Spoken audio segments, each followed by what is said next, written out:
আসসালামু আলাইকুম। আশা করি তোমরা সবাই ভালো আছো। এনসিটিবি কর্তৃক ১৪/১১/২০২৪ তারিখের নির্দেশনা অনুযায়ী তৃতীয় প্রান্তিক বা বার্ষিক পরীক্ষা ২০২৪ এর চতুর্থ শ্রেণীর বাংলা বিষয়ের প্রশ্নের ধরন ও মান বন্টন নিয়ে আমরা আজকে আলোচনা করতে যাচ্ছি। অর্থাৎ কোন দাগে কি পড়বে, কত মার্ক থাকবে ইত্যাদি। তো তোমরা যারা নতুন আছো তারা আমাদের চ্যানেলটি অবশ্যই সাবস্ক্রাইব করে সাথে থাকবে। আর যারা অলরেডি সাবস্ক্রাইব করেছো তাদেরকে অসংখ্য ধন্যবাদ। তো যাই হোক, চলো শুরু করা যাক। এখানে তৃতীয় প্রান্তিকের জন্য নির্ধারিত যে অধ্যায়সমূহ থেকে কিন্তু প্রশ্ন করা হবে। তোমাদের এখানে কিন্তু চতুর্থ শ্রেণীর বাংলা মার্ক থাকবে ১০০, মোট মার্ক থাকবে ১০০, সময় থাকবে ২.৫ ঘন্টা।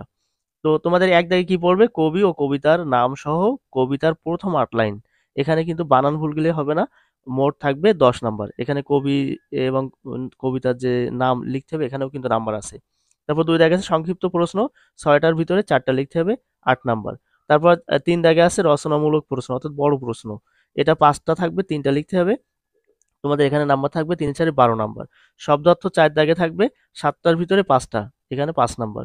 তারপর ৫ দাগে থাকবে শূন্যস্থান পূরণ ৫ টি, এখানে ৫ নাম্বার। ৬ দাগে থাকবে বিপরীত শব্দ ৭ টির ভিতরে ৫ টি, এখানে থেকে কিন্তু ৫ নাম্বার। ৭ দাগে থাকবে সমার্থক শব্দ ৭ টির ভিতরে ৫ টি, এখানে ৫ নাম্বার। ৮ দাগে থাকবে বাক্য গঠন, এখানে ৭ টির ভিতরে ৫ টি, ৫ নাম্বার। তারপর ৯ দাগে থাকবে বিরাম চিহ্নের ব্যবহার ৫ টি, এখানে ৫ নাম্বার। আর ১০ দাগে থাকবে বহু নির্বাচনী প্রশ্ন ৫ টি, লিখতে হবে ৫ নাম্বার।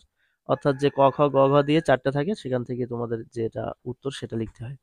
১১ দাগে থাকবে যুক্তবর্ণ ভেঙে লিখো এবং শব্দ তৈরি করো। এখানে কিন্তু ৭ টির মধ্যে ৫ টা লিখতে হবে। এখানে কিন্তু ১০ নাম্বার। আর ১২ দাগে থাকবে এক কথায় প্রকাশ ৭ টির মধ্যে ৫ টি, এখানে ৫ নাম্বার। তারপর আছে ১৩ দাগে পত্র লিখন বা কবিতার মূল ভাব লিখন। যেকোনো একটা মানে ২ টার ভিতরে যেকোনো একটা লিখতে হবে, ৮ নাম্বার। তারপর ১৪ দাগে থাকবে রচনা ১৫০ শব্দের ভিতরে। এখানে ৩ টার মধ্যে যেকোনো একটা। তো তোমরা এখানে একটা আশা করা যায় কমন পাবা, এখানে কিন্তু ১২ নাম্বার।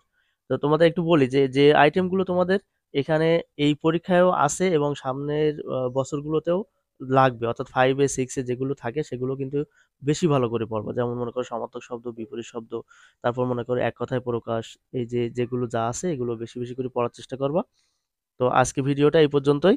ভিডিওটি ভালো লাগলে আমাদের চ্যানেলটি সাবস্ক্রাইব করে সাথে থাকবে। আসসালামু আলাইকুম।